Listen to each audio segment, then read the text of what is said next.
Bar Jagdeo has expressed hope that the 2009 budget debate aimed at stimulating viable suggestions will move Guyana forward in the face of global constraints. Guyana aims to further its avoided deforestation position at the upcoming European Union, African, Caribbean and Pacific Joint Parliamentary meeting here next week. And Home Affairs Minister Clement Rohi says plans are on stream for the rehabilitation of several police stations across the country. The details of these and other stories, and of course we will bring you the latest sporting action in the Diamond Mineral Water and NCN Sport News. Hello, good evening. I am Janelle Prasad. And I'm Paul Moore. With this edition of the 6 o'clock news for today, Monday, February 16, 2009. Here's what's happening. Paul. Thanks, Janelle.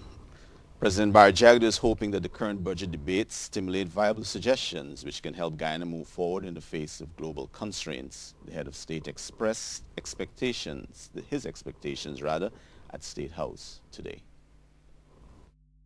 I think the budget debate is a wonderful opportunity for the opposition parties who have ideas and not just hopefully a repetition of some cliched idea taken from some part of the world, a fiscal stimulus package, that they have this golden opportunity of presenting those ideas as alternatives in the budget debate and to speak more in depth about how those ideas could fit in the context of a global, regional, and national recovery program. I'm getting a bit tired of the cliched approach to solving the crisis.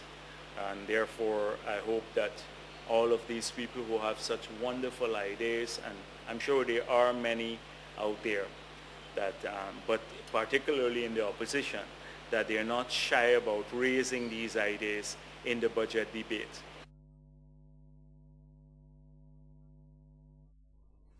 The debate on the $128.9 billion national budget commenced this afternoon in the National Assembly. This process will conclude on February 20, while consideration of revenue estimates and expenditure will be conducted during the following week. President Bar Jagdeo has met with Canada's Minister of State for the Americas, Peter Kent, to discuss the status of preparations for trade negotiations. Negotiations for free trade deal between CARICOM and Canada are set to take place soon. Here's our report. President Bar Jagdeo and Canada's Minister of State for the Americas in the Department of Foreign Affairs and International Trade, Peter Kent, have met to discuss preparations for negotiations on a free trade agreement between CARICOM and Canada. Mr. Kent is hoping that progress can be made soon on the deal since it would open up significant trade opportunities for both parties.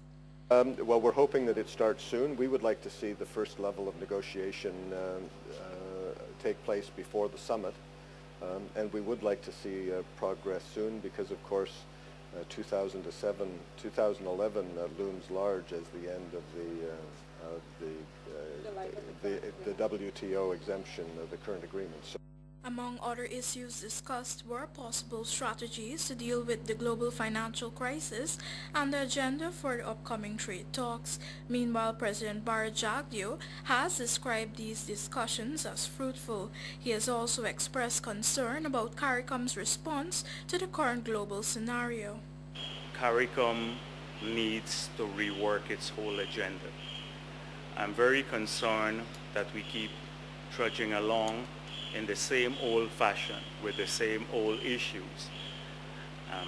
And the world has changed so dramatically in the past year.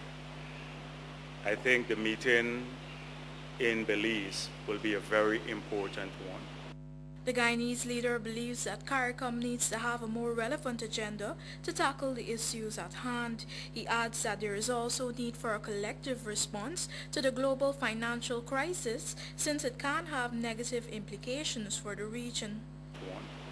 I plan to have a relook at all the issues on the agenda. I plan to urge my colleagues to do this.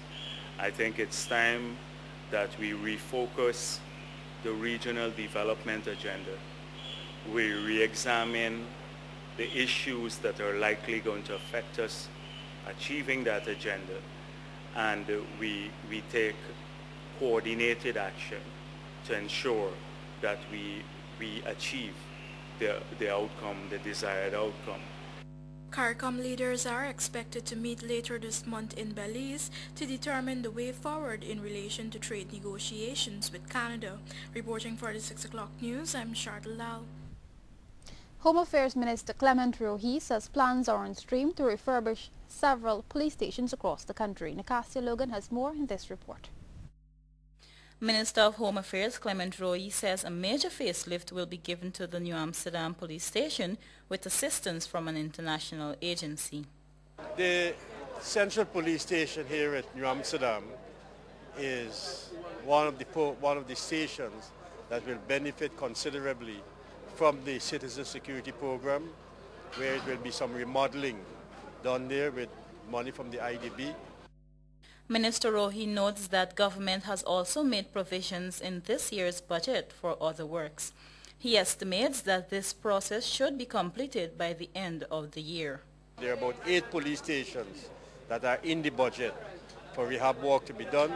And as I said before, in addition to those, there are a number of other stations that will benefit from the Citizen Security IDB Government of Guyana program.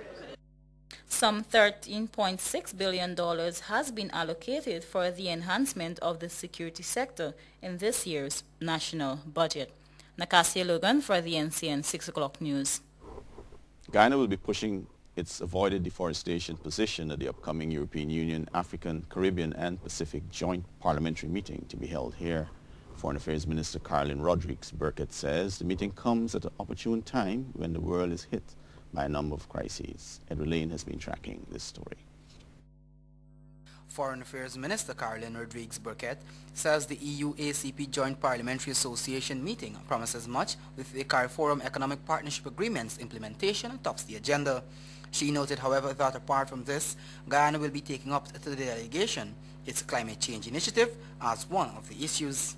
Already aware, but we're going to share the Guyana's position on avoided deforestation and our call for a market-based mechanism and suitable post-Kyoto framework to cater for market-based mechanisms where countries are preserving or using in a sustainable way their rainforest. The foreign minister highlighted that the issues on the agenda for the meeting are relevant to the current global situation and to a large extent the very issues that are affecting this region. Agreement, the regional integration and the EU regional strategy paper for the Caribbean, that would also be discussed. Of course, climate change and its impacts on the region, security, human rights, the financial crisis and also the narcotics trade. These are some of the areas that the meeting will be discussing. The Economic Partnership Agreement will take center stage with its implementation being the main focus, for which a special presentation on the development component will be made. NCN has been in receipt of a summary of this presentation which outlines the benefit the trade deal can bring to the region and its early impacts, which is notably revenue loss. Minister Rodrigues-Burkett says some 60 delegates from the EU and ACP are expected along with the co-presidents of the Joint Parliamentary Association, the Secretary General of the EU and the ACP. The meeting will be opened by President Barrett Jagdeo at the Guyana International Conference Center on February 24 and will run until February 28. Edward Lane, the 6 o'clock news. The Guyana Revenue Authority says it is taking steps to boost operations and better monitor riverine areas. The authority is advising the public to report persons engaged in unscrupulous practices since it relies on third party to curb such illegality. Meanwhile, the GRA says it continues to partner with businesses and other individuals to eradicate trade practices that cheat the government of its revenue. The GRA said it was alerted to such practices in a letter titled "GRA Needs to be More Vigilant" on Essequibo Coast in the Friday edition of the Guyana Chronicle. The revenue company is working on strengthening the marine wing of its enforcement operations with the purchase of boats. As such, it will soon intensify operations in the Essequibo.